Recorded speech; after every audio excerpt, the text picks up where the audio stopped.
जय हिंद साथियों, नमस्कार। एक बार फिर से आपका हमारे YouTube चैनल NCERT स्टडी में बहुत बहुत स्वागत है। तो आज हम हल करेंगे कक्षा 10वीं प्रश्नावली 1.1 का प्रश्न क्रमांक 1, जिसमें हमें दिया गया है निम्नलिखित संख्याओं का HCF ज्ञात करने के लिए यूक्लिड विभाजन एल्गोरिथ्म का प्रयोग कीजिए। जैसा कि आप स्क्रीन पर देख पा रहे होंगे, इसमें हमें 3 सवाल दिए गए। 135 और 225 का HCF हमें ज्ञात करना, 196 और 38,220, 877 और 255 का जो HCF हमें ज्ञात करना है। ये 3 सवाल हमें दिए गए। तो आइए अब हम सवाल को जो है हल करते हैं। जैसा कि आप देख पा रहे होंगे, हमने सवाल को जो है कॉपी में उतार लिया है, 135 और 225। तो सबसे पहले हम लिखेंगे यूक्लिड विभाजन एल्गोरिथ्म से। तो यूक्लिड विभाजन एल्गोरिथ्म जो है हमारा होता है भाज्य बराबर भाजक गुणित भागफल प्लस शेषफल। तो हम इसको a बराबर b गुणित q प्लस r के रूप में जो है लिखते हैं। तो यहाँ पर हम सवाल में देखते हैं जो बड़ी संख्या है उसको हम मान लेते हैं भाज्य और जो छोटी संख्या है उसको हम मानेंगे भाजक। तो 225 जो बड़ी है इसको लिख लेते हैं हम सबसे पहले। यहाँ पर 225 के बराबर में 135 लिख लेते हैं। अभी इसको जो हमें नहीं देखना है, केवल अभी हम इसको ही देखेंगे। तो अब हम 135 का भाग 225 में देंगे। तो आइए रफ में जो है हम इसका भाग देते हैं। 135 भागित 225।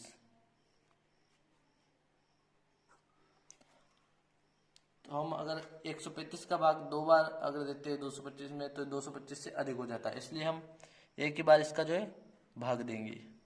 और एक बार भाग देंगे तो हमें प्राप्त होगा 135। और शेषफल हम देखते हैं, निकालते हैं। यहाँ पर 5 में से 5 जाए तो 0, और यहाँ पर 12 में से 3 जाएगा तो बचेगा 9, और यहाँ पर हो जाएगा 2 तो 0। तो यहाँ शेषफल हमारा बचा 90। फिर हम यहाँ देखते हैं सवाल में, यहाँ पर हम गुणे में लिख लेंगे। जो हमें भागफल प्राप्त हुआ 1 उसको यहाँ गुणे में लिख लेते हैं। फिर प्लस में जो शेषफल प्राप्त हुआ हमें 90 उसको हम लिख लेते हैं। उसके बाद फिर आगे हम सवाल में देखते हैं जो हमें शेषफल प्राप्त हुआ उसको हम मान लेंगे यहाँ पर भाजक, और 135 जो हमारा भाजक था उसको हम भाज्य मान लेंगे। और फिर हम लिखेंगे 135 बराबर 90, और फिर से हम जो है 90 का भाग जो है 135 में देंगे। अभी हम इसको नहीं देखेंगे। तो आइए हम 90 का भाग 135 में देते हैं। 135। तो 90 का भाग फिर से हम एक ही बार देंगे, क्योंकि 2 बार देने पर यहाँ 135 से जो है अधिक हो जाएगा है। तो यहाँ एक ही बार देंगे तो हमें प्राप्त होगा 90, और शेषफल हमें प्राप्त होगा 5 में से 0 जाएगा तो 5, और 13 में से 9 जाएगा तो 4, 45 शेषफल हमें प्राप्त होगा। फिर उसी प्रकार हम लिखते हैं यहाँ पर गुणे में एक जो हमें भागफल प्राप्त हुआ वो हमने लिख लिया, प्लस 45 जो है हमें शेषफल प्राप्त हुआ तो यहाँ लिख लिया। फिर उसी प्रकार 45 का भाग हम 90 में देंगे, इसे हम मान लेते हैं भाजक और इसको मान लेते हैं भाज्य, और यहाँ लिखते हैं हम इस प्रकार। फिर से हम 45 का भाग 90 में देंगे, 45 भागित 90। 45 का भाग 2 बार चला जाएगा और हमें प्राप्त होगा 90। तो यहाँ हम लिखेंगे 90, और शेषफल हमें 0 प्राप्त हो जाएगा। तो दोस्तों जब भी हमें शेषफल 0 प्राप्त होगा उस समय जो भी हमारा भाजक रहा होगा, यानी यहाँ ये भाजक जो है यानी जिससे हमने भाग दिया होगा वो वाली संख्या जो हमारी होगी HCF। तो यहाँ हमें 0 शेषफल प्राप्त हुआ, तब हमारा जो है जिस संख्या से हमने भाग दिया था वो हमारा HCF रहेगा। तो यहाँ हमने लिख लिया, देख सकते हैं आप। अतः 135 और 225 का HCF 45 होगा।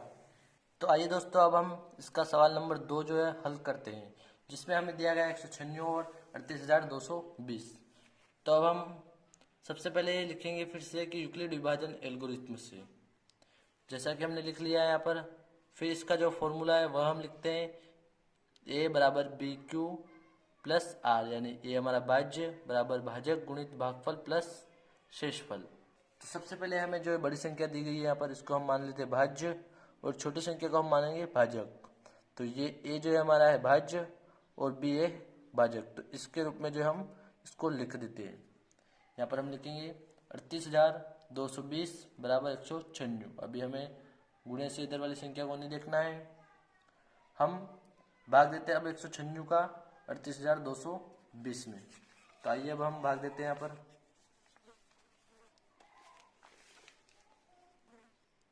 एक 196 भागित 38,220। तो अगर 196 का भाग हम 38,220 में देंगे तो 195 बार जो है जाएगा। ये हमने हल कर लिया है। आप एक बार रफ में हल कर लीजिएगा इसे, और पूर्ण रूप से भाग जो है चला जाएगा और हमें प्राप्त होगा 38,220। शेष पर हमारे प्राप्त होगा फिर 0। तो यहाँ पर देख सकते हैं आप, भागफल प्राप्त हुआ 195 प्लस शेषफल 0। तो हमने बताया है पहले सवाल में कि जब हमें शेषफल 0 प्राप्त हो जाता है उस समय जिस संख्या से हम भाग देते हैं, यानी 196 से हमने भाग दिया अभी, तो ये वाली संख्या जो है HCF प्राप्त होगा हमें। फिर हम लिखते हैं यहाँ पर, अतः 196 और 38,220 का HCF 195 होगा। सॉरी दोस्तों, यहाँ पर थोड़ा गलत हमने जो है लिख दिया है, 195 जो है होगा।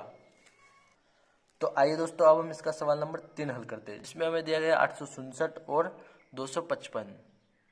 इसका HCF निकालते हैं हम। फिर उसी प्रकार से हम यहाँ लिखेंगे यूक्लिड विभाजन एल्गोरिथम से, और फिर इसका फॉर्मूला लिखेंगे ए बराबर बी क्यू प्लस आर। और फिर हम देखते हैं यहाँ पर 867 जो है बड़ा है, इसलिए हम इसको मान लेंगे भाज्य और 255 को मान लेते हैं हम भाजक। और इस प्रकार लिखते हैं कुछ हम इसको, अभी हम इसको नहीं देखते हैं। तो 255 का भाग हम 867 में देंगे, तो यहाँ हम लिखते हैं 255 भागित 867। तो 255 का भाग अगर हम 867 में देते हैं तो ये जाता है 3 बार जाएगा और हमें प्राप्त होगा यहाँ पर 765। तो अब हम इसको माइनस करते हैं। तो 7 में से 5 जगह बचा 2, और 6 में से 6 0, और 8 में से 7 जगह बचा 1। तो यहाँ हमें शेषफल प्राप्त हुआ 102 और भागफल 3। तो यहाँ हमने लिख लिया 102 शेषफल भागफल 3। फिर से हम शेषफल जो है इसको हम मान लेंगे भाजक और 255 को मान लेते हैं भाजक, और फिर से हम 102 का भाग 255 में देते हैं, जैसे कि हमने लिख लिया है। और अब हम भाग देते हैं 102 का 255 में। तो 102 का भाग अगर हम 255 में देते हैं तो यह 2 बार जाएगा और यहाँ हमें प्राप्त होगा 204। और हम इसको माइनस करते हैं तो 5 में से 4 जगह बचा 1, और 5 में से 0 तो 5, और 2 में से 2 तो 0। तो यहाँ हमें शेषफल 51 प्राप्त हुआ और भागफल 2। तो यहाँ हम लिख लेते हैं शेषफल 51 भागफल 2। और फिर से हम जो भागफल हमें शेषफल हमें प्राप्त हुआ इसका भाग हम 102 में देंगे, और यहाँ हम लिख लेंगे 102 बराबर 51। और अब हम भाग देते हैं यहाँ पर 51 भागित 102। 51 का भाग अगर हम 102 में देते हैं तो ये 2 बार जाता है और हमें प्राप्त होता है 102। जैसे कि आप देख सकते हैं 50 और 50 100 होते हैं, और एक और 2, तो 100 और 2 102। तो यहाँ हम लिखेंगे 102 माइनस करेंगे तो शेषफल हमें 0 प्राप्त होगा। तो यहाँ हमें शेषफल क्या 0 प्राप्त हुआ, यानी जो जिस संख्या से हमने भाग दिया था ये जो हमारा HCF प्राप्त हुआ हमें। देख सकते हो यहाँ पर हमने 102 बराबर 51 इंटू 2 प्लस 0, तो ये शेषफल, तो ये जो है हमारा HCF होगा।